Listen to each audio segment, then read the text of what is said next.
Howdy.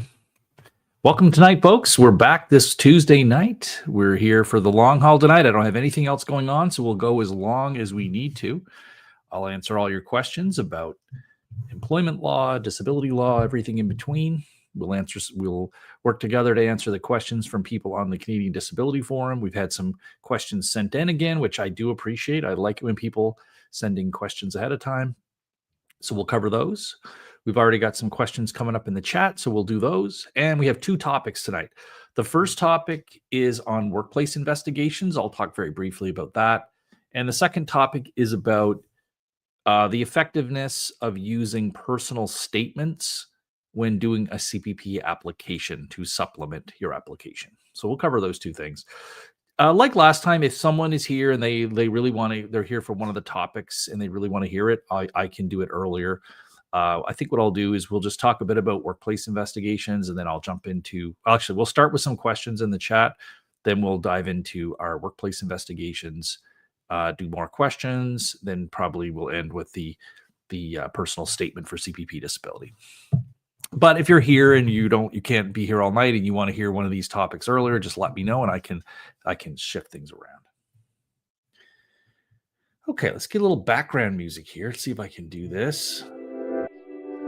Not too loud, not too loud. Just let me know if that's too loud. Hopefully I won't put people to sleep, but there we go. All right, so let's dive into our first topic of, well, actually, let's answer some questions first. People are good at getting their questions in here, so let's start with Tyler. Welcome back, Tyler. I know you're a regular, and I do appreciate you showing up. So the first question is from Tyler. Is my occupational therapist evaluating me when I am doing exposure therapy? So yes, for the most part. I don't know what your exact situation is, but yes, you are constantly being evaluated by health professionals. So if there's an occupational therapist who is monitoring or recommending the exposure therapy, they would be evaluating you to a certain extent by like you reporting how it's going and that kind of thing, if there is an occupational therapist who is overseeing it. Exposure therapy, for those who you may not know, is when people have anxiety. One of the treatments for anxiety is to gradually expose the person to the anxiety provoking situation in low levels, sort of like you're inoculating someone against, if you've heard of people If you inject yourself with small amounts of like snake venom, over time you can build up an immunity. Well, it's a similar idea with exposure therapy. You gradually expose yourself more and more to the anxiety provoking situation, and you build up a tolerance to it. That's basically the idea of it. So people who have like agoraphobia, so fear of leaving the house, essentially, often a recommendation is that you just don't go from that to trying to go back into a workplace or a complex situation, but maybe you'll leave and go for a small walk. Maybe that will then you go and order a coffee at the Tim Hortons, and it kind of grows like that. That's what exposure therapy is. I thank Tyler for sharing that. Tyler's got another question. It says, are they trying to make a report about my strengths and weaknesses, testing what my capabilities are? I would say probably yes, but only if the occupational therapist is the one monitoring the exposure therapy. Like, for them to do reports and make comments about your, how you're doing, your strengths and weaknesses, they would need to have reports and monitoring the progress of the exposure therapy and getting details. It's not a negative thing that they're doing that if they are. But you're constantly being evaluated if you're dealing with professionals. That is 100% sure. Okay, we got a question coming in from, I think it's Bisrat. Hopefully I'm saying that right. Just past 2 years on LTD, the insurance deducted my payment with no explanation. They already deducted my CPP benefits. Just past 2 years on LTD, the insurance deducted my payment with no explanation. They already deducted my benefits. I don't know what you mean by deducted your payment. So I don't know what you mean by deducted your payment. Do you mean they're not paying it? So you passed the 2 years and you didn't get a payment once you got past the 2 years? Just clarify what you mean by that, by saying they deducted it. It may just be, I may be just misreading what it means. And it says, I've emailed them for an explanation. Any comments on this? Can you just clarify what you mean by deducted my payment? Deducted it from what? Because you're saying they already deducted my CPP benefits. Just let me know. Oh, paid you less. Okay. Well, you shouldn't get paid any less after the 2 years for most policies. The amount you're paid should remain the same. Now, again, I say for most policies because there may be some exception out there, but you shouldn't be being paid less once you get past 2 years. So I would definitely find out what the explanation of that is. The only way you would get paid less generally is if there's some other income source you have coming in, or if they've discovered a problem and maybe they were overpaying you in the past or something, but I don't want to worry you about that because that's probably not what's going on here. So yeah, Bisrat was just saying they paid him less, or her less, I guess. I don't know if this is a man or woman. Why don't we, I'm kind of interested to let's go look at one of the questions that got sent in, because I do want to encourage people to send in questions. So let's go take a peek at it. Let me go find it. Whoops, I don't want that. Here we go, this one.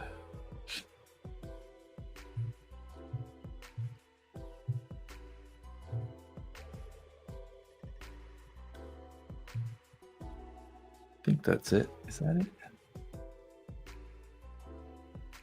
I don't know. There it is. There we go. Let me just double check that we got the right one.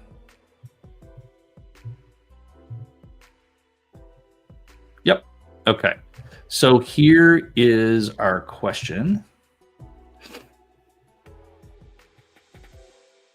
I made some notes on this just so I don't go off the rails, off track on it. Let me get closer to my mic here. Sorry, folks. Okay, let's take a look at this. Where are my notes? There's my notes. Okay. So the question is, it says, David, I'll make it a little larger for you folks. Let's do that. Oh, I guess that doesn't really matter. All right, fine, whatever. Whoops. There we go. It says, David, where did it go? Here it is. First one is about settlement income reporting. This is an important topic. This comes up all the time. Every day in my practice, we're dealing with what income, if settlements, needs to be reported to Revenue Canada, to insurance companies, CPP, and all that. I deal with it every day, and a lot of sometimes structuring settlements is often something you need to do to minimize the amount that have to be reported to these various places. Now, it says here, if someone receives a settlement from a slip and fall injury claim that was resolved out of court, does that money need to be reported as income to Canada Revenue or a disability insurer, or does it need to be reported to CPP disability, especially if the payment was for pain and suffering or emotional distress? Okay, so what we're talking about here is, how do you have to report money you get from a personal injury claim? Because personal injury claims are a very specific type of compensation that you can get. Now, as this person points out, a personal injury claim can have the money that you're getting, they pay it out as a one-time payment, but it can be comprised of different components. One component can be loss of income, past and future. It can also be pain and suffering. Those are the two main areas that you will see. It can also be to reimburse for past or future medical expenses as well. So in this case, what would this person need to report? Well, let's go through it in order. So Canada Revenue, if you get a personal injury settlement, is it taxable? Do you have to report it to Canada Revenue? The general answer to that is no, you don't, for a personal injury, like slip and fall type claim. That type of settlement is not taxable as income. So that's an easy one to answer. Now, do you need to report it to a disability insurer? That will depend on your insurance policy with the disability insurer and what it says about settlements, if anything. If it says anything about settlements that you receive from an injury claim or some type of claim.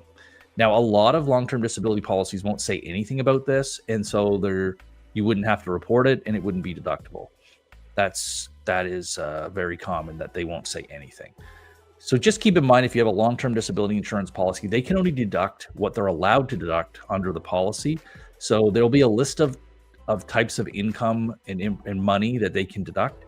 And you would simply need to see, does a personal injury payment from a slip and fall claim, does that fit into one of these categories of income or money that they're allowed to deduct? Most times now, if it's purely pain and suffering, emotional distress type money, then it's likely that even like that type of money is typically never deductible, but you would have to prove that it was only for pain and suffering, emotional distress money. That won't just be accepted by an LTD insurer that's what it is. Normally, how you would do that is, if you're a lawyer in a slip and fall case, you would make sure that the settlement documents reflect that the payment was for that type of money.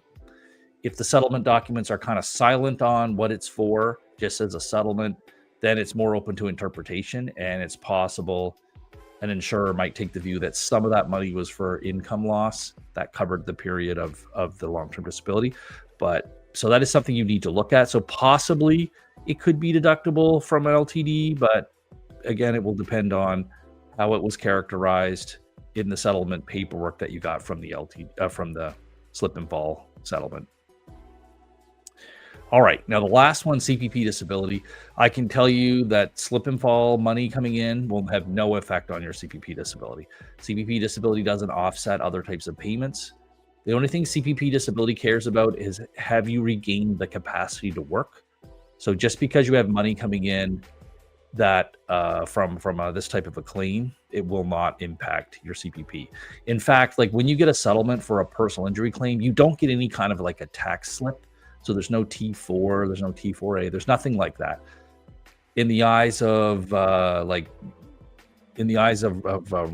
of Revenue Canada or Service Canada with CPP disability, there's just nothing there for them to see. And if you told them about it, they wouldn't care because it's not income from employment. Okay, I hope that answers those questions. Now, second question, this one comes up a fair amount. It says, question number 2, if a person, let me blow this up a little bit so people can see, in case there's people with some vision issues. Whoops. Let's try this again. There we go. How's that? A little better? So question number 2, disability tax credit renewal. If a person was previously approved for the disability tax credit for several years and later became approved for CPP disability, would their doctor need to complete a new DTC form for CRA, for Canada Revenue, when the original approval ends? Great question. Great question. So the key here is to keep in mind that CPP disability and disability tax credit are completely different things. They're not even the same department within the government. So like CPP disability is with Service Canada, and the disability tax credit is handled by Revenue Canada. Now, so they don't even share, it's not even the same agency managing these things. So one will not matter for the other. Being approved for CPP disability does not automatically extend your disability tax credit approval, or it doesn't trigger a reassessment. It doesn't do anything. So there's no impact of a CPP approval or denial on a DTC and vice versa. Okay. Approval of DTC does not help your CPP disability claim either.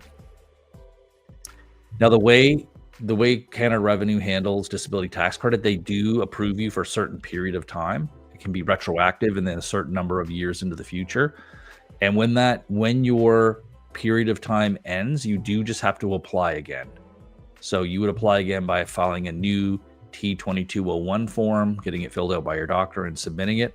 Oftentimes, if nothing has changed and your doctor sort of fills out the form the exact same way, then it will just be approved again. No questions asked. But if there are complications, you may need to get your doctor to provide supplemental information. Okay, so that answers that one. And this last one, I'm not an expert in these types of credits and things, but let's see what we can do. If someone qualifies for the Canada Caregiver Credit, also often referred to as the CCC, but doesn't need to use it themselves, can they transfer that credit to their spouse? So the answer to this will be that it depends. So if the caregiver credit you're getting relates to the spouse, like it's because you're their caregiver, you could not transfer it to the person who is the source of the care. However, if it's you and your spouse and you're getting the CCC for like looking after an elderly parent or something like that, and your spouse participates in the caregiving, then yeah, it's likely that they could apply for the credit themselves, or you could arrange to have it transferred over to them. That's the key thing to keep in mind. All right. But I'm not an expert on the transfer rules around these credits, but that's my understanding, is that you can never transfer it. If the spouse is the person that you're doing the caregiving for, you can't transfer it to them. All right.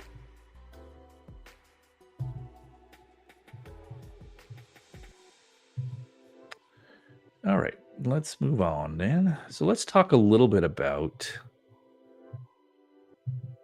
workplace investigations. Yuck. Nobody likes them. I'm going to tell you.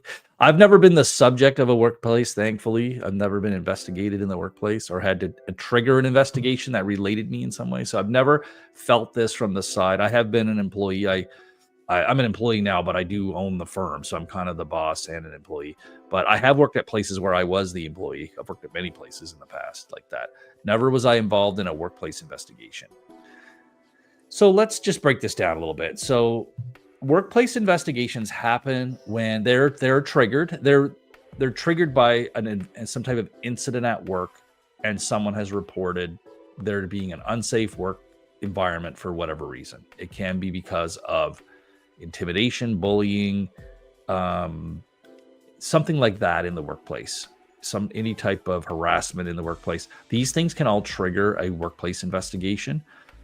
There is like a growing trend that these types of investigations are becoming more and more common, and there is now like an industry around them. So like they become so common that there are now lawyers who their whole practice is just doing workplace investigations full time. I attend I think I have one coming up later this fall, but later this winter. I attend every year a conference on workplace investigations. Okay, as part of my practice. I don't do workplace investigations, but I'm often counseling clients who are either involved in a workplace investigation or it's some part of their, I represent people in wrongful dismissal cases, and sometimes there's workplace investigations wrapped up in that. And so I like to be able to advise people on them and what to do and what they entail and that kind of thing. That's why I continue to do education around them. So the thing to think about a workplace investigation is this is not a neutral thing. The investigation is done by the company, and the employer runs the investigation and they pay for it. Now they have an obligation to do these investigations through like occupational health and safety and this type of thing. So that's where this obligation to do these investigations comes from. And there are other workplace policies, depending on the province, that do require an employer to do these types of investigations if certain types of complaints are put forward by employees. It arises out of the obligation to provide safe workplaces and to not allow there to be discrimination, harassment, and bullying, these types of things in a workplace.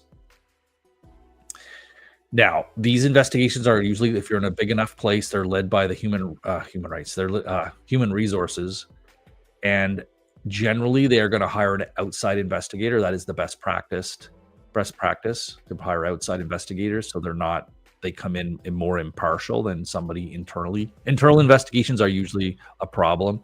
Most companies recognize that, and sometimes companies, smaller ones, will do their own investigation, and usually it's not done properly, and that can lead to more problems for the employer. As someone who represents people, like if I have a client who was like the subject of the workplace investigation and then they're fired because of it, I'm often looking to see, was this a sham investigation? Was this a real investigation? Was it a fair investigation? And so we see both sides of it. I see both sides of it. I see people who have quit because the workplace investigation didn't change anything and it's still a toxic workplace. And I've also left because I've also represented people who are fired because the investigation concluded they were the problem and they got fired. Now, what are your rights if you are involved in one of these investigations? Now, you might be involved on the periphery of it. You might be the subject of it. The person is complaining against you. You might be the person putting in the complaint. No matter the situation, you do have a right to be informed of any allegations if they're made against you, obviously. And you do have a right to respond to the allegations before the investigator reaches their final conclusions. Now, the extent that you can respond is always a matter of each case, will depend on how much you get to respond. But there is a right to fairness in that you are able to know the allegations against you and defend yourself to some degree. Okay. Doesn't mean you get to do everything or see every piece of information, but you generally should be able to know what's being complained against you and a general nature of it, and that what you can do for your own response. There's no automatic right for you to have legal representation during such a thing, not officially. You could have like what I would call behind the scenes representation. So you can consult a lawyer, but that lawyer is not allowed to stand between you and the employer. So if someone hires me in this situation, I can only advise them like privately behind the scenes, but I can't be the one writing to the employer and that kind of thing. Depends on the situation. There are times if there's been a termination or after then a lawyer can get involved, obviously. But while you're still employed, you cannot have a lawyer representing you in an employment situation, not directly with the employer, unless you're in a union. Okay, so there's common misconceptions that people have about these workplace investigations, and if anyone who's watching has been involved in one of these, I wouldn't mind hearing, privately, if there's a way you can talk about it without divulging any confidential information. I'd be interested in your experiences with these investigations. But common misconceptions are that they have to show you all the evidence before you respond. That is not true. You don't necessarily have a right to see everything. But they do have to be. There has to be a certain level of fairness. So it is a fine line on how much they have to show you. There's another misconception that if you fully cooperate, that that you'll be fine. That is not true. Cooperation helps, but the outcome of these investigations depends on credibility, documentation, and sometimes just bias.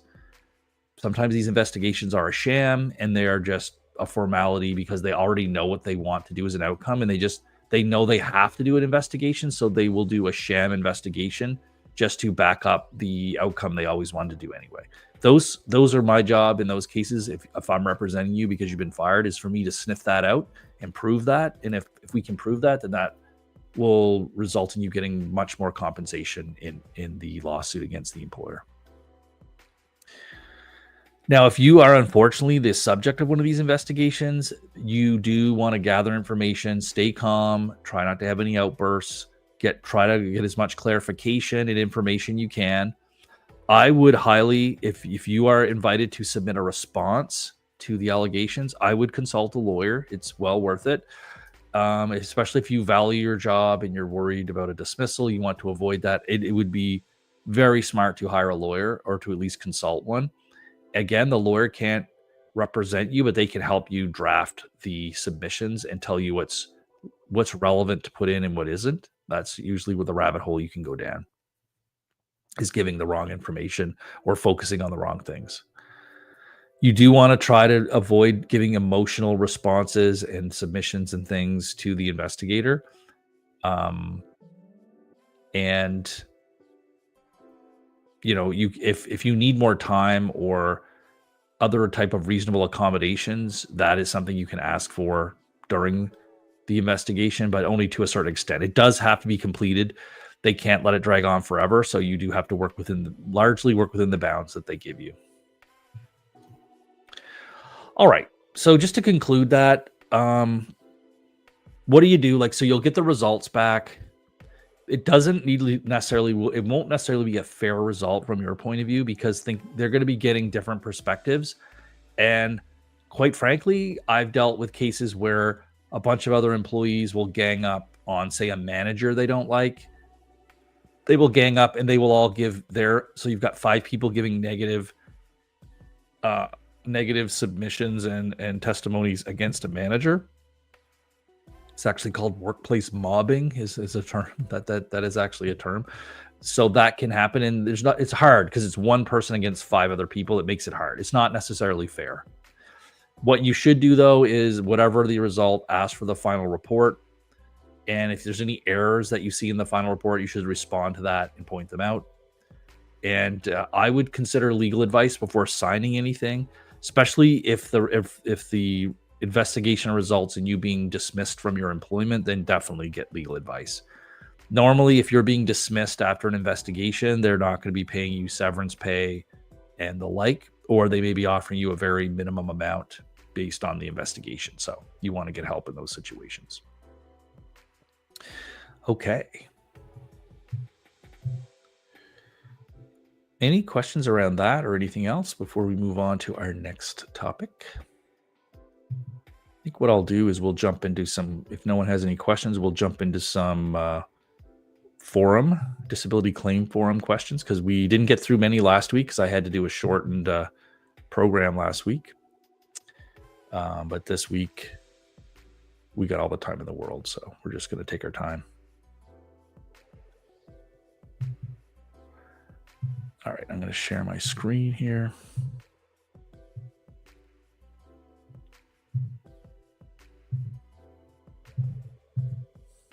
There we go. So let's go on here. Let's answer some questions. ATIP. I think that's ATIP. I'm not even sure what that is. ATIP. Quick question for anyone who's done ATIPs for CPP D files. Is 30-day extension pretty normal? Trying to get a sense of how long others had to wait before their package arrived. I have no idea what this person's talking about. ATIP. What is ATIP? Let me Google that. What is ATIP? Oh. Access to information and privacy request. Okay, I understand what this person's saying. So this person is saying, I understand now. This person is saying that they've put in they've contacted Service Canada to request a copy of their CPPD file. That's what it is. Is a 30-day extension pretty normal? Trying to get a sense of how long others have waited before their packages arrived. Oh, this would be a good question for one of the case managers in our firm. I don't handle this at all, but yeah, they would know right away. We're ordering these all the time. Well, not all the time, but we order them fairly frequently. I don't know the answer to this. I mean, typically a 30-day extension is not unusual. This is not unusual, but I don't know how long. I'll put a response here, but I really don't know.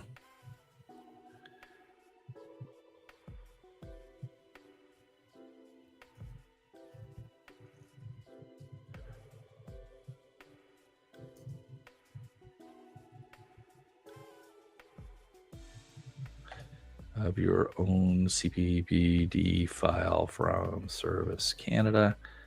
30-day extension is not unusual.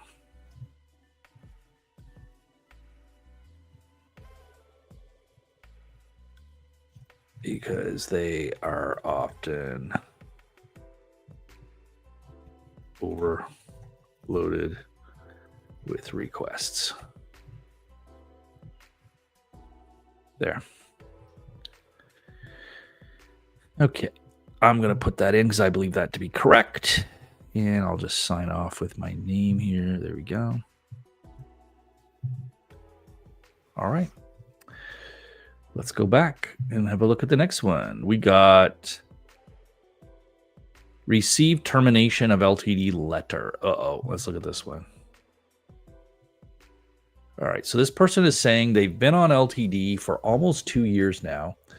Recently had a review done because of the 2-year change to any job. So most people on here are veterans of this, but when you're on long-term disability, there is a change of definition that can happen between after 2 years of being on long-term disability. It goes from covering you for your own occupation to covering you only if you are disabled from any occupation.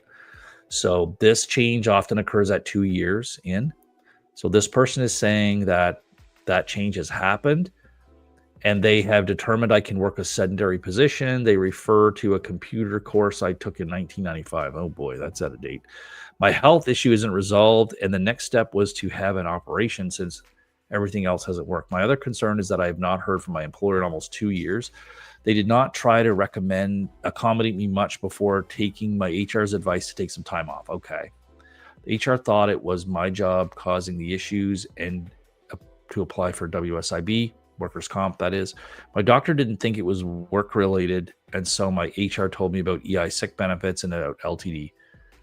She was gathering information for me, also waiting for my ROE.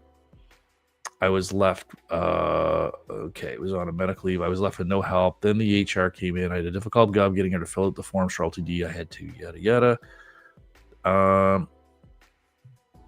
He finally did it after 2 months, and I haven't heard from him since. What should I do at this point? Okay. I got some thoughts here. So, sorry to hear about your situation. There are 2 things I tell people to do in this scenario, in this situation, I'll say. I'll just say 2 things people to do. Okay, let's make it simple. Number 1, you want to appeal the denial of benefits at the COD, at the change of definition.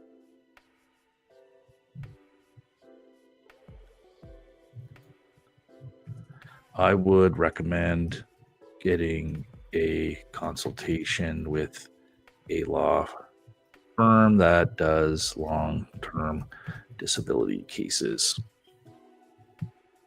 Okay. You can reach out to us or another similar firm.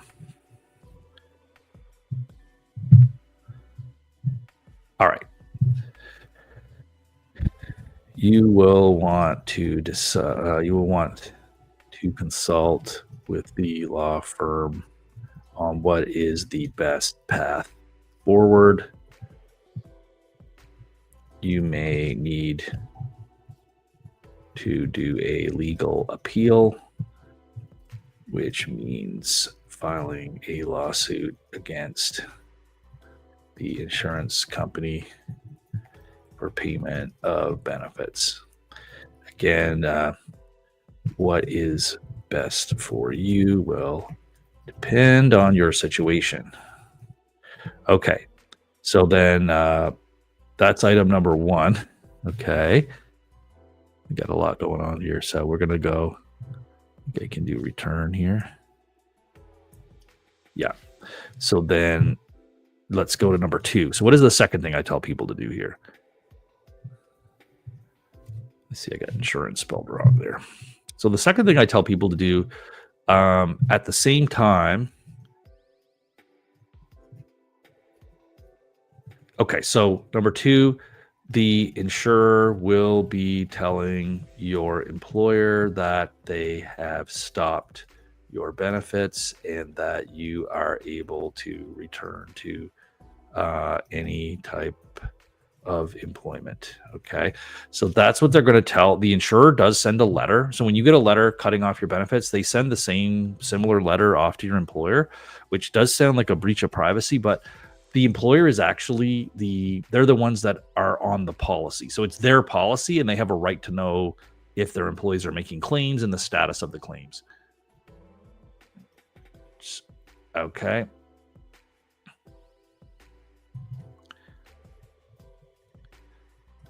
Okay. So what you need to do, this will usually trigger the employer to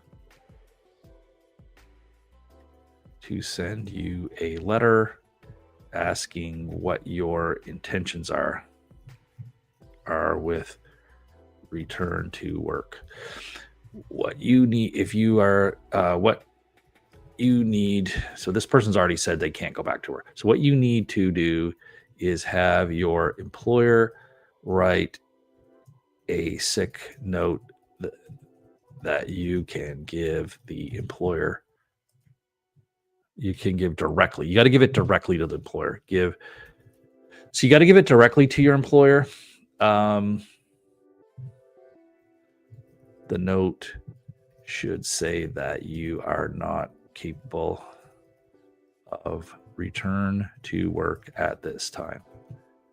Okay, it should say something to that effect. So you should also tell the employer that you are appealing the decision. You disagree with the decision and you're appealing it. So that you disagree with the with the insurer's decision.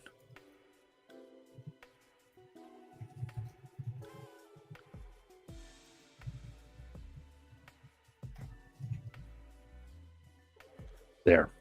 If you do that, that is the best thing you can do. And that way once the employer knows that you are appealing, they usually will just back off and not do anything. So that is what I advise there.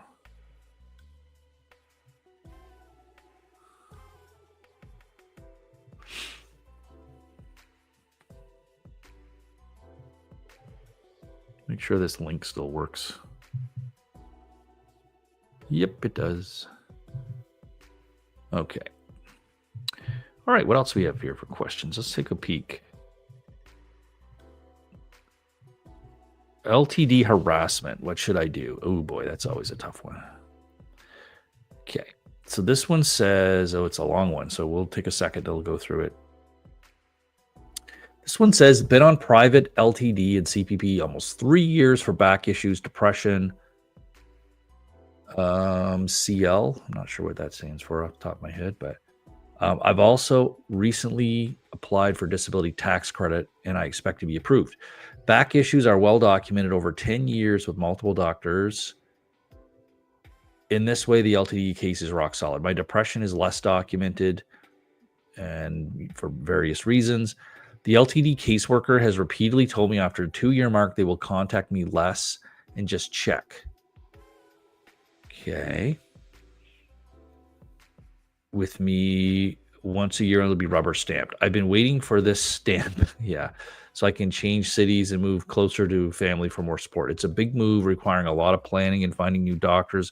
I want to be on solid ground. Yes, I agree. So this person doesn't want to move until they feel like they've got the rubber stamp and the claim is approved, so they can then shift up doctors, move around. Well, that 2-year mark came and went, and I didn't hear anything.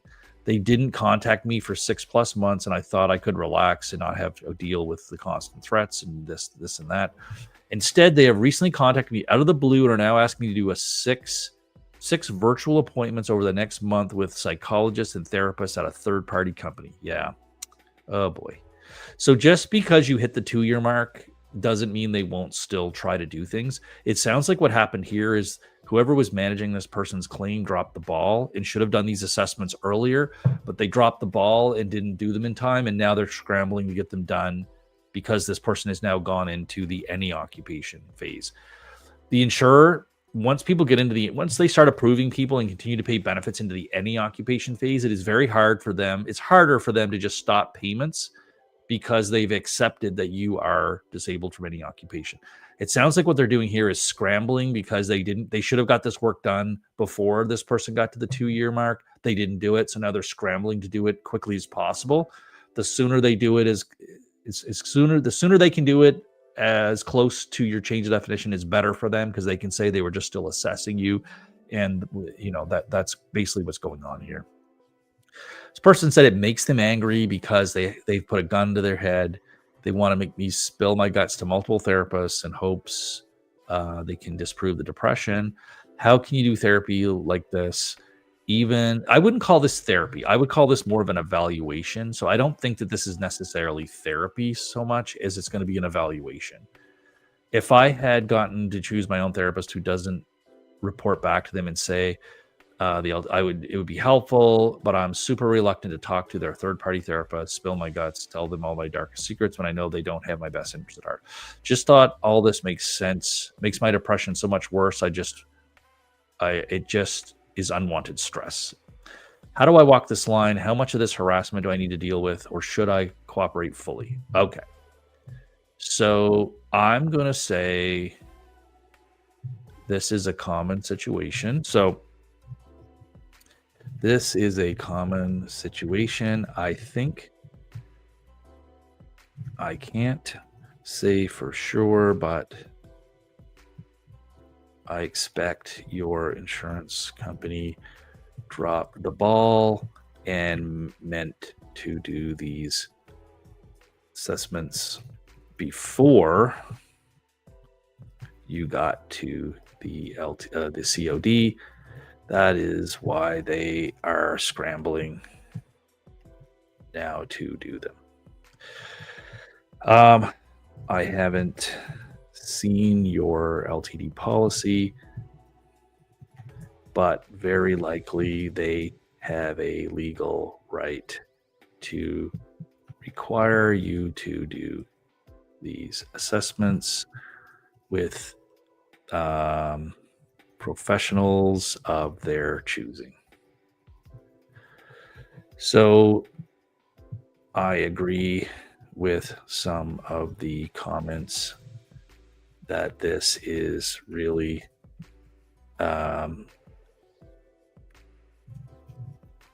you need to jump through. There isn't likely an option for you to refuse to do it. A refusal could be, I don't know for sure, but could be a policy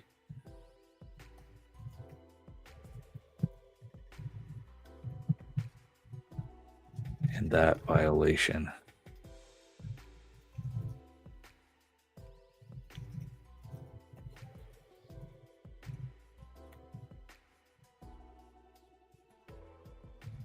So the problem is you're in kind of a trap with these things. They likely have a legal right to do this. If you refuse to do it, that in and of itself is a violation of the policy, and that can be grounds to terminate the benefits just because of that.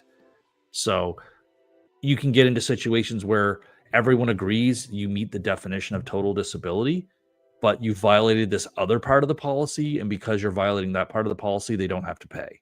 So you really want to avoid these policy violations for these technical grounds that have nothing to do with your disability.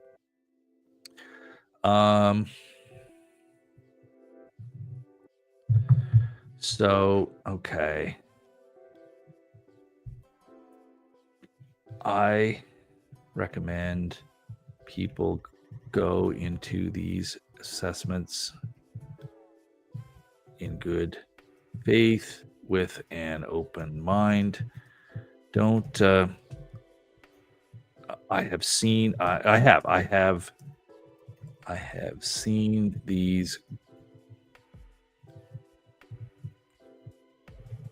go in favor of the disability claimant many times. Okay.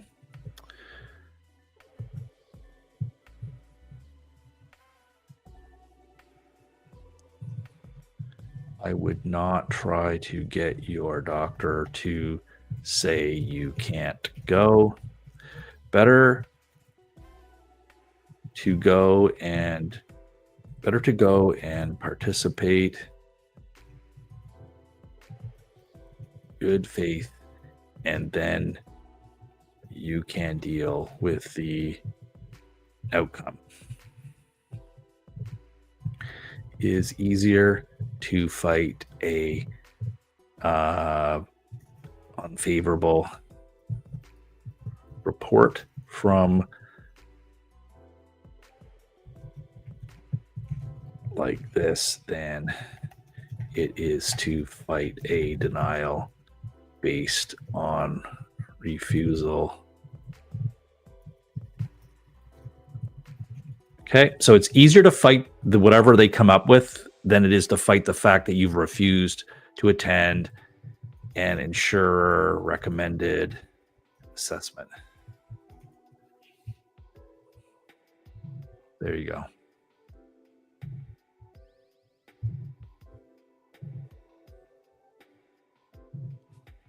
Now, I don't know if I cover any of this in my book. I think I do. Let's see here. I'm looking at my book. I think you guys have all seen this. My guide, step-by-step guide to winning your long-term disability claims. Been pretty sure I got a chapter on this in here. So let's have a look-see here. Yeah, it's mistake number 4.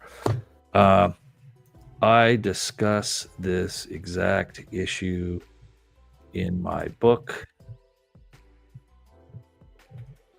The Step-by-Step Guide to Winning Your LTD Claim. It is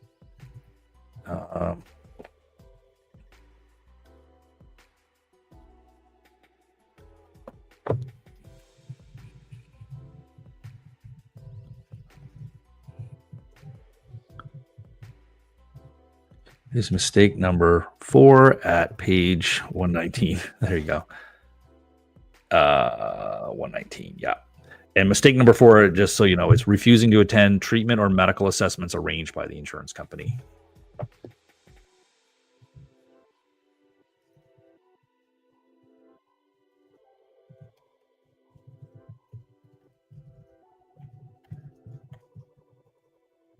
There, I'll put a link for him to download the book. I'll make it so easy. Let's make this easy. So I'll go to my website. I don't think you guys can see what I'm doing here, but I'm just at my website. I'm going to go find where the book link is. Where is it? Right here. Okay. There you go.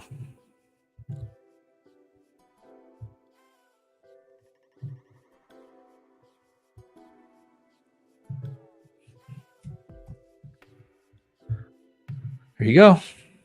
Then I'll sign off with my name here, the old Davester. Let's put that in here.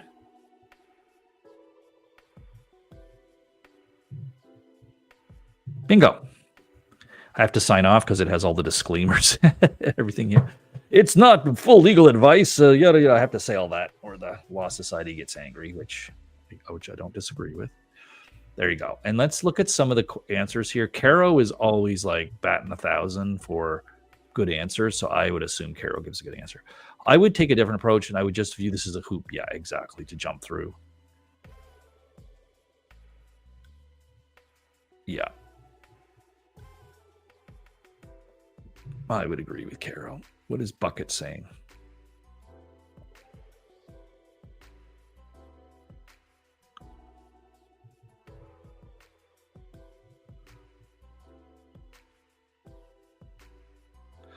Yeah, I wouldn't agree. The problem with the doctor, like, Buckets is correct, but the problem is some doctors will just do whatever you want to do. So if you don't feel comfortable, then the doctor won't give the okay. You know what I'm saying? Like, some doctors are too influenced by the patient, so it's not always it's not always objectively correct, because the doctor will just go with what you want to do.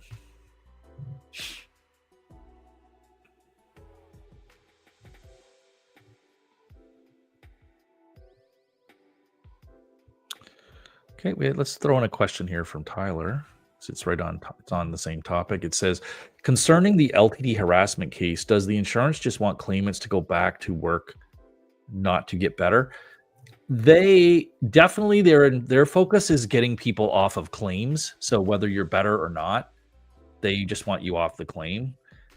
If I'm going to be the most kind of cynical about the whole thing, the insurance company is just looking for defensible ways to get people off claims. That's it.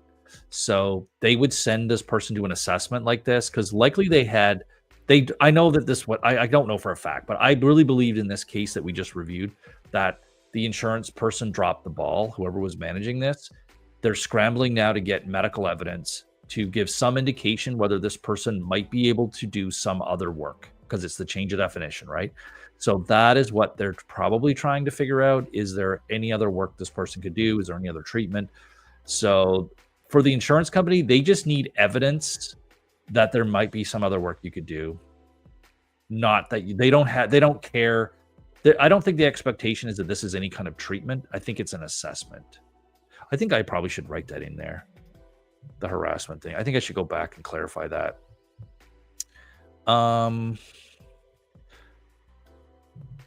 Yeah.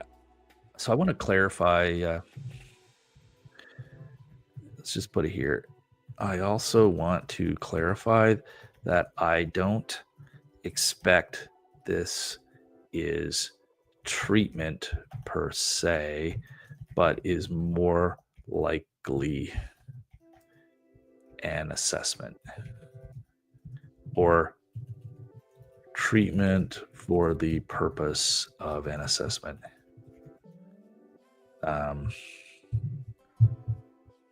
Not that changes anything. Man, my typing is atrocious here. How come I cannot type? Are you guys better typers than this? I hope so. Let's see. I couldn't type. I had to teach myself to type when I got into law school. I literally could not type until I got to law school. I'm old, so when I grew up, we didn't have computers for everything, and I had to learn how to type late in life when I got into law school. Okay, this doesn't change any of what I said above.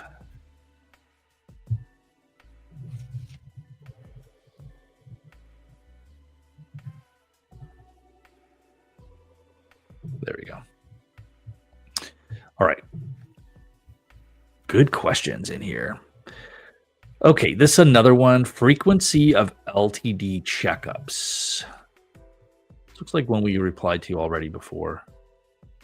Yeah. So this is one of these ones where you give a response and then other people come back. Yeah. So I'm not gonna, this is not really something we need to follow up on. Okay, this is one I saw. I was just reviewing before I went live to see what was on here. This is an interesting one. So this one says, this is an interesting one. So I am on Sun Life LTD through my employer as well as CPP disability. My question is, when my mom passes, I intend to use my portion of the inheritance for my sons so they can put it towards a down payment on a home or pay student loans. They are both disabled too. One has persons with disability, BC, that's BC provincial disability, and the other is going to school, has autism and ADHD. Both have the disability tax credit and the new Canada Disability Benefit. When I receive the inheritance, do I need to inform my LTD company, and will they offset it? If they offset, will there be nothing for my kids? It's essentially like my mom's estate will go to Sun Life. I look everywhere, but I can't find it. Okay.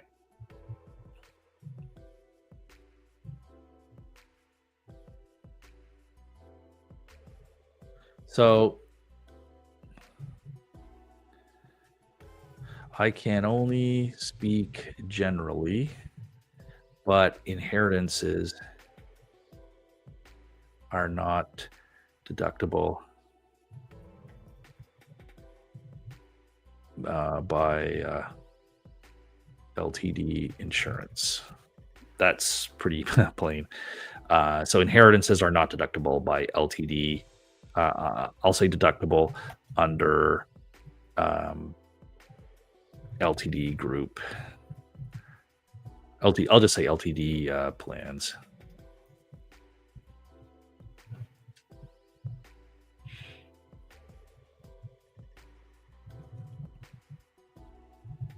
So you don't so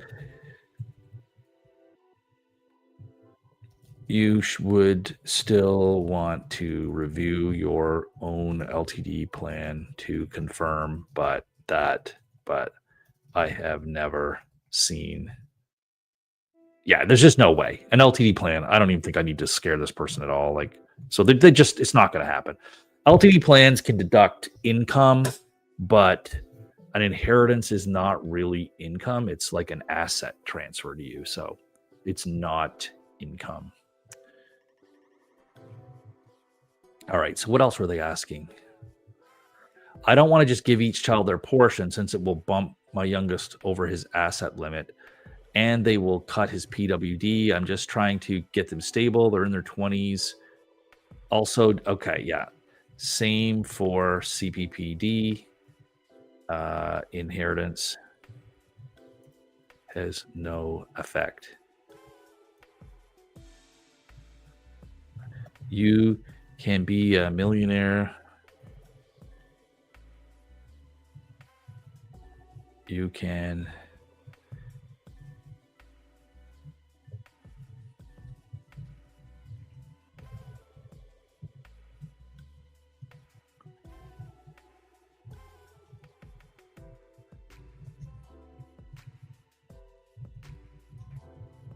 So you can get millions and it won't affect your LTD or CPP because they're not paid based on what your assets or income it is based on your income from other sources, but not your assets or any investments or any other money that you have that is not coming from an income that you're like work that you're doing or from another disability type plan.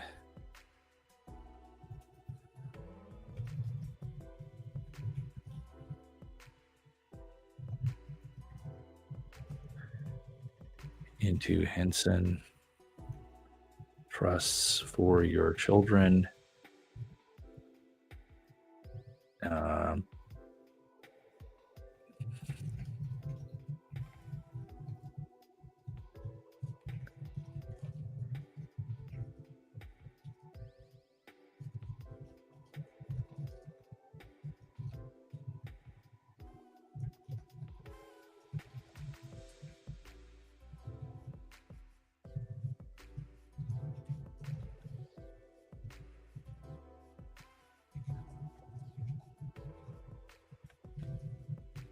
There, Henson trusts.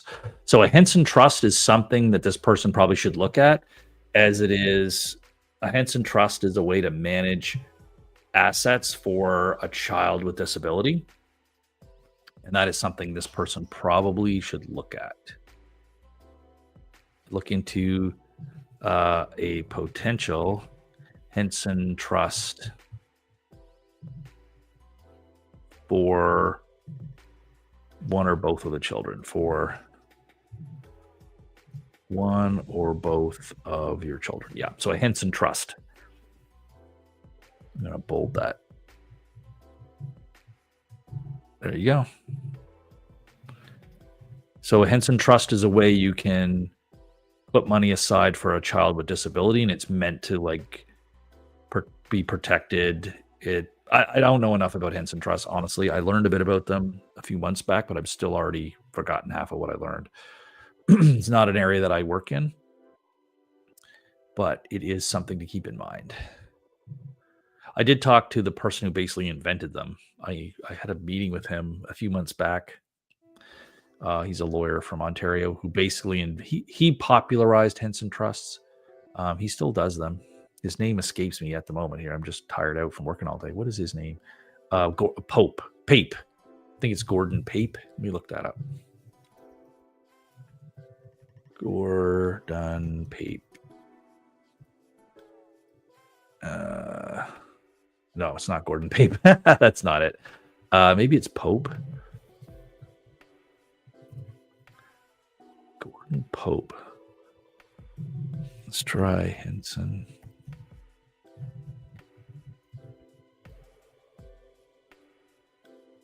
Kenneth Pope. That's who it is. Yeah. Yeah.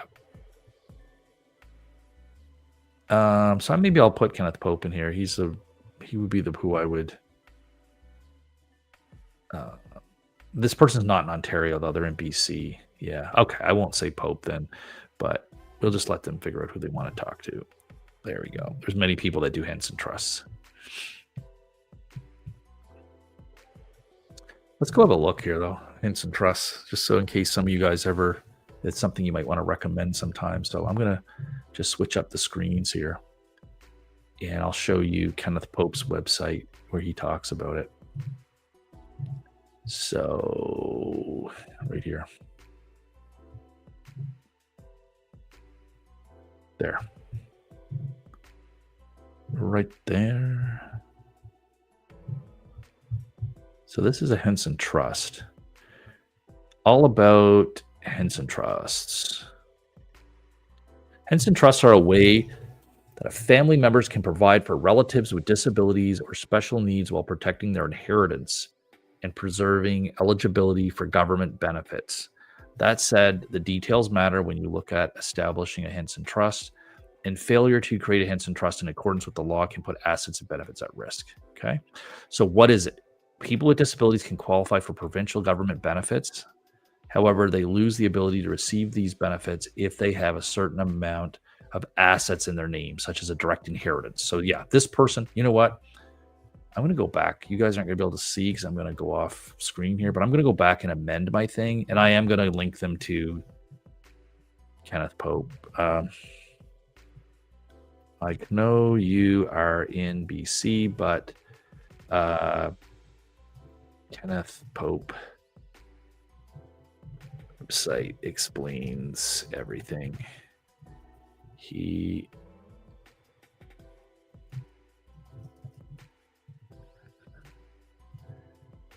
I don't know if Kenneth, they may do work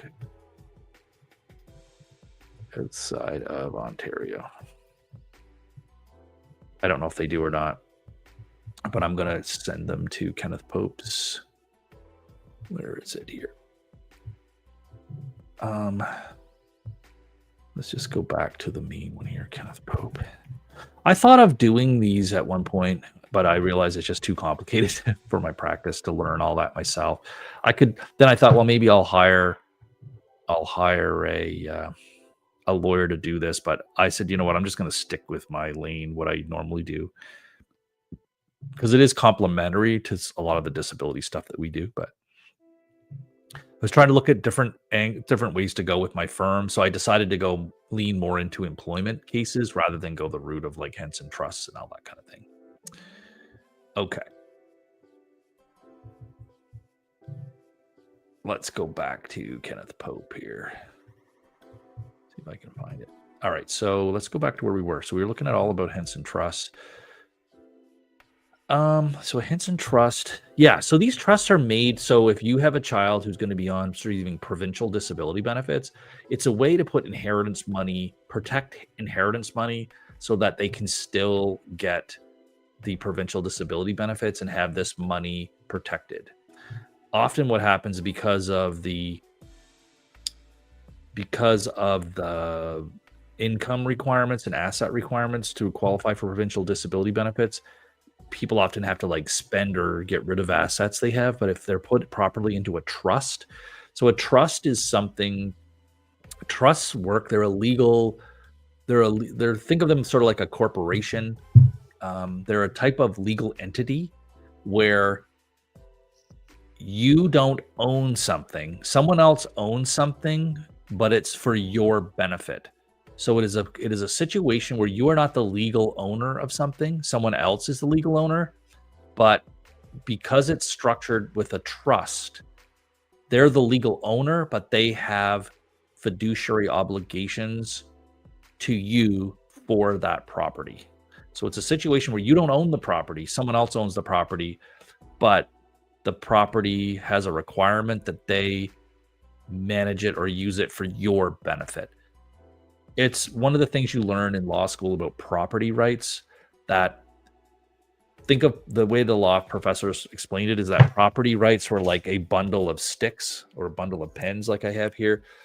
There's many different rights that can be dealing with property. Property is not just like you own it or you don't own it. There is a bundle of rights that you can have with property, different types of property, and one of the ways of structuring the rights around property is the idea of a trust. Trusts are good because they're in situations like this where you are not the legal owner of this money. Therefore, when you're filling out for ODSP or any of these benefits, it's not your money, so you don't have the assets. Do you see what I'm saying? The trust owns the assets. Now, it has to be done in a very specific way, but from what I understand, I do understand that these work if they're done correctly. So this goes through how to set up trust. There has to be a trustee and this and that. And, we won't go through all of this stuff, but it's just something to think about that people should be thinking about when think of with children or even adults who have disability and you want to protect money that would go to them. It's so quite often if you are the parent of a special needs child, you would want to set up if the child might outlive you, you would definitely want to set up, and they could because you could be in an accident and die. So you do want to think about setting up Henson trusts for your children with special needs. All right, let's go back and see our.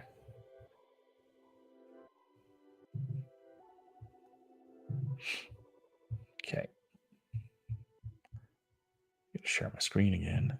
Let's go do a few more questions and then we'll start talking about CPP.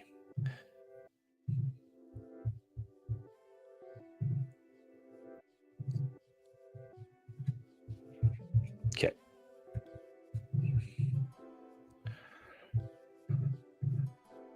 All right. We're just on fire here, answering questions left and right. LTD trying to force me back to work. All right, let's look at this one. My insurance company hired a return to work company months ago. My doctor said that it seemed fine to see how I did. She didn't want to argue.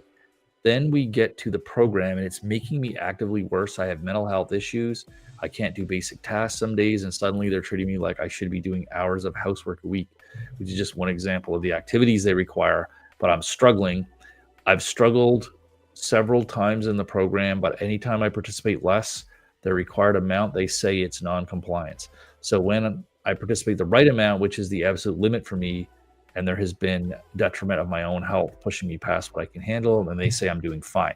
Now they're giving me work-related tasks, telling me to look for resumes and start doing more cognitive tests, but the issue is not functioning, but I'm not functioning well at all. I am unable to do basic tasks. I told them this week that the stress I was under, which my doctor can confirm, that they were pushing me more activities at me. I feel like they're trying to break me or drag me through their system. at my expense to say I passed their program, at which point they cut off my benefits. I've been in distress several times during the program. Has anyone experienced this? Yes. Let's see what Buckets has said. Talk to your doctor and get on the record ASAP. Some of these return to work programs are a complete joke. Take a list of everything. Have your doctor write a paragraph about how and why it is causing your health to deteriorate. Have your doctor should state that the current program is required to be canceled immediately. Okay, they're getting lots of response here. I've not been on a return to work program, but earlier in my LTD, the insurer enrolled me. Okay, here's Caro. I guarantee this one is 100%. It seems to me that you may be required to try, but cannot be required to succeed. Try your best and document your failure. This is some kind of a log or notes you can keep documenting what's going wrong. Then take it to your medical care and yeah, this is 100% correct. And if it's making you worse instead of better, document that and inform of the failure. Yes, 100%. I think this is my only option. If I quit the program, I'm obviously kicked off insurance. If I don't comply, yeah. So this person is doing the right thing. Yeah, that's the right way to go. So I'm just going to say, I agree with Caro.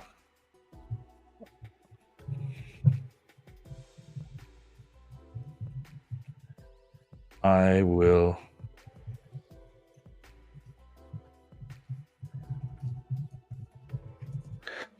the key is for you to participate in good faith and stick with the program as long as possible, but not to the point of having a mental breakdown. So check in frequently with your doctor so your progress and current condition can be documented. If you are going to say you have gotten worse, it has to be documented over time by your doctor. The doctor should err side of trying to stay in the program as long as possible rather than have your doctor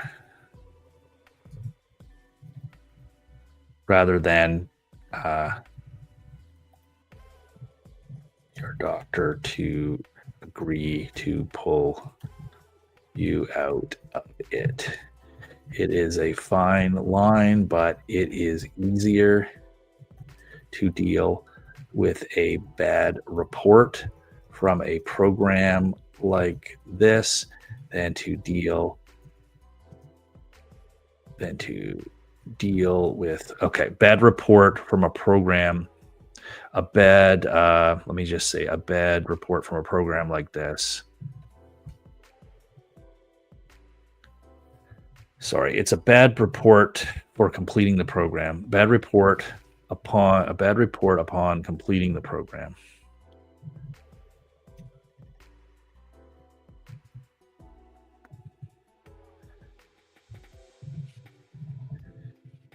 So it's better to deal with a bad report when you finish this program than to deal with them saying you quit the program early. There we go.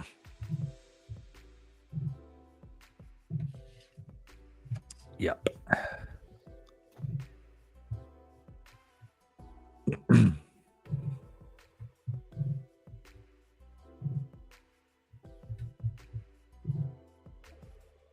Okay. One more. Let's do one more. Which one's it going to be? Impact of termination of employment on LTD payments. Boom. This one's right up my alley. Oh, I already answered it.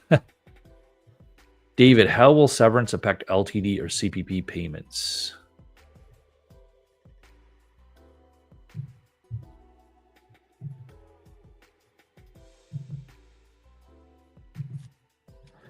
It depends on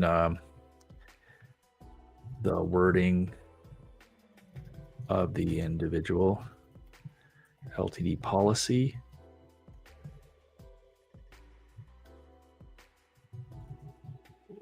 Wording can vary quite a bit. And sometimes won't even allow offset of severance.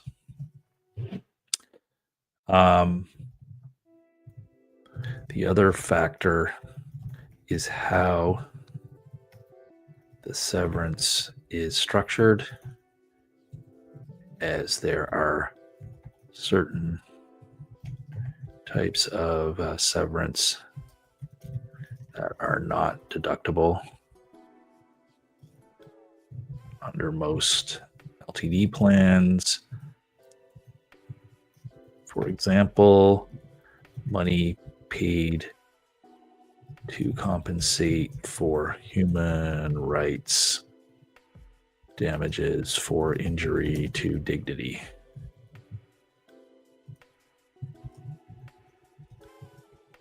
Yeah.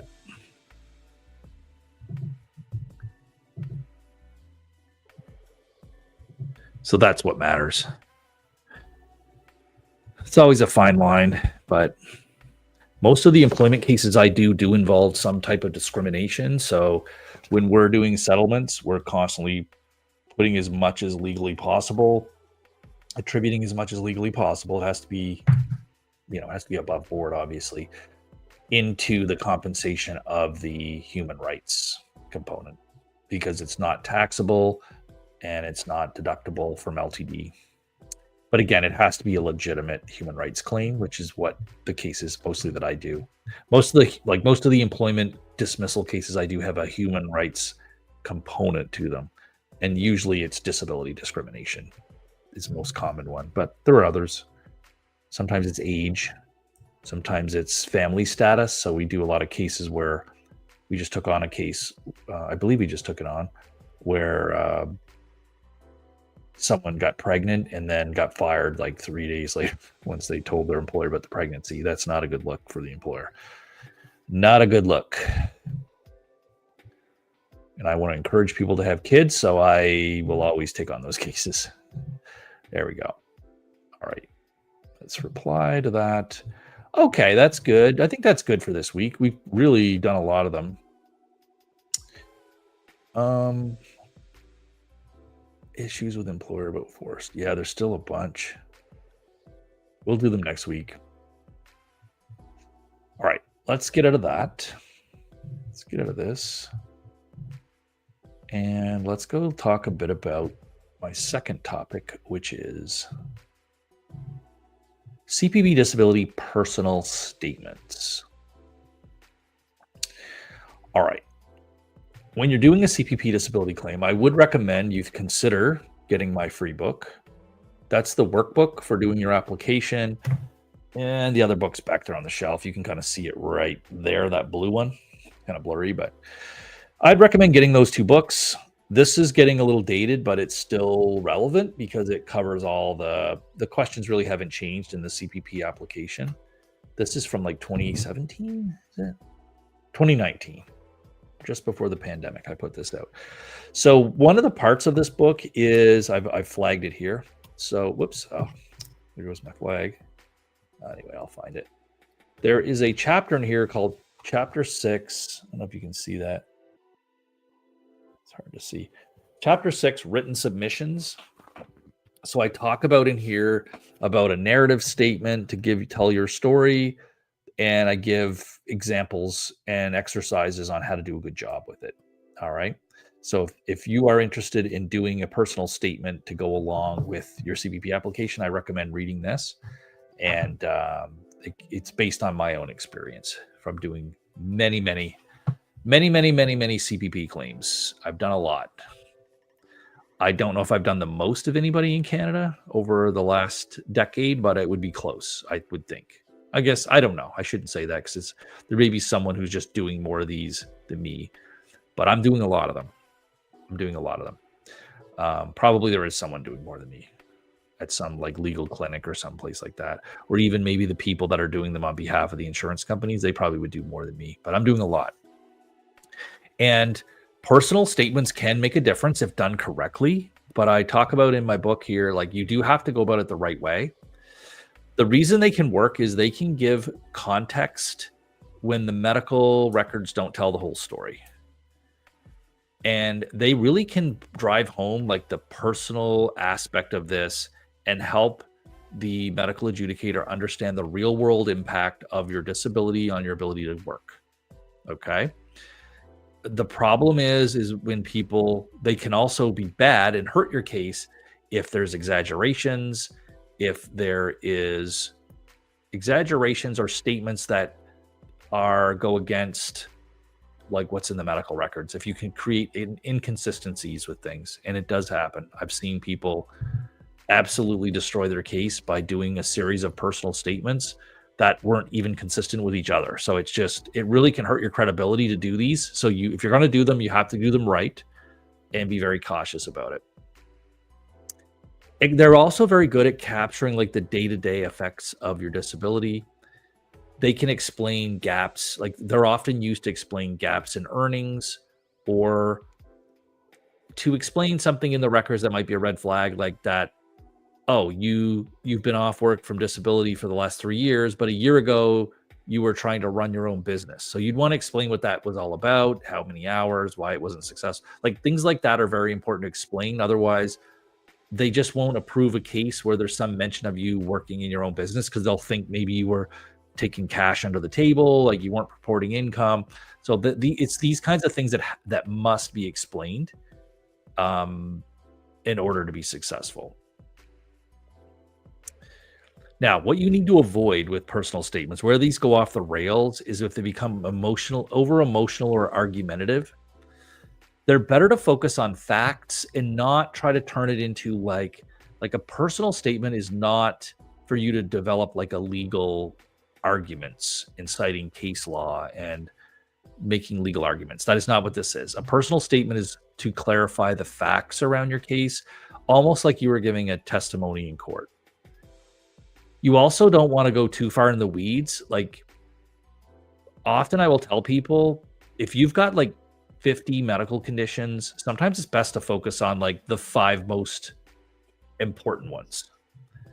Or if you have 5 medical conditions, focus on the 2 most important and then mention the others, but don't try to go, if you go into too much depth in everything, you can just get lost in the weeds. And you always want to focus on the important things. When you're in law school and they're teaching you as a lawyer how to write arguments and legal briefs for judges, one of the key things that they tell you is always start with your strongest argument. Okay. You never want your written, like for persuasive writing, you don't want it to be a mystery novel. You don't want to make people read to the end to find what your key point is. Lead with your best and strongest argument, your key point. So that is a very important thing. You don't want to you want to talk about the most important part of your disability first and not have it buried in there. You're talking about 6 other conditions and then the most important ones at the bottom or buried in the middle somewhere. You want to focus on the most important condition, the second one, and then the rest you can talk about how they affect, but maybe these are the most important ones. Very important that you don't contradict what's in your medical records. And that can be hard if you don't have a copy of your medical records. This is why it is very important when doing a CPP disability claim to have a full copy of your medical records. Going back several years before whenever it is that you stopped work, usually by the time people stop work, they've been suffering from the medical condition for many years. And so it's important to have records in leading up to that time. Very important. Like that's been the difference in winning many cases that I've had. It was one of the first CPP case I ever won. It was because I went and got all the medical records. Okay. I took over a case. Another lawyer had represented the client and had lost and I got hired. It was my first ever CPP disability case. Well, it was the first case I ever did when I started Resolute Legal. Used to be Resolute Legal. Now it's called Resolute Employment and Disability Lawyers. So it was the first case I did when I started my firm. I'd only done maybe one or two other CPP cases before that, but this was a very important case. This person got referred to me by another lawyer. They knew I was starting my firm. And really, when I looked at her case, there was not enough records there. So I went and got all her historical medical records from her family doctor going back 10 years. And that was the key to winning. Quite honestly, when we got that 10 years of records and I submitted them and we did a narrative personal statement along with it, they literally approved the case without us even going to the second hearing. Okay. She'd already lost a hearing, but this was when the Social Security Tribunal was brought into existence. So because of the crossover time, she was given the chance to do a second hearing. I won't go into all the details, but basically she was given a second chance. She lost at the hearing. They gave her a second hearing.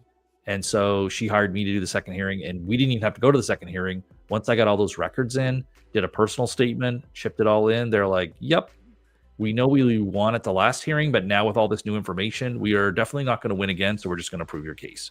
That's what happened.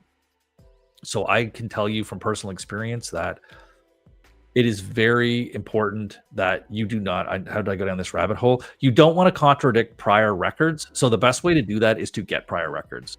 And then I got onto this rabbit hole of how important prior records are, like historical records, because they're often the key to winning. That's pretty much it. If I would encourage you to get this booklet. You can download this. Can you download that from our website? Maybe you can't. Maybe you can't download that one. Actually, I don't think you can. Let me see. No, you cannot. You cannot download that one. Okay, so you can't download this one directly. What you have, if you want to get this book, what you have to do is download my regular CPP disability. So I've got the main guide to CPP disability. This is the workbook. So if you download the main CPP disability guide, you'll get an email offering you to fill out this form, and you can order a package of stuff from us in the mail, and that package will include that workbook. So that's how you can get it. All right. Let's go back to questions. If anyone has anything, I appreciate you guys all sticking around here. Any more questions? We're getting to the time where I will probably call it a night, unless anyone else has anything. We'll be back here next week, next Tuesday, same time, starting at 6 p.m. Eastern and going till usually 8:30 or so, or 7:30, 8 o'clock. All right. I'll leave it there tonight, guys. We'll see you back here next time. I do encourage you, if you have questions, ship them in ahead of time. You can just contact support@resolutelegal.ca. You can send your questions in there. Just say, these are questions for David for the live show. Support@resolutelegal.ca. That's where you can send it. I'll be back here next time, and I hope you're here with me. Take care.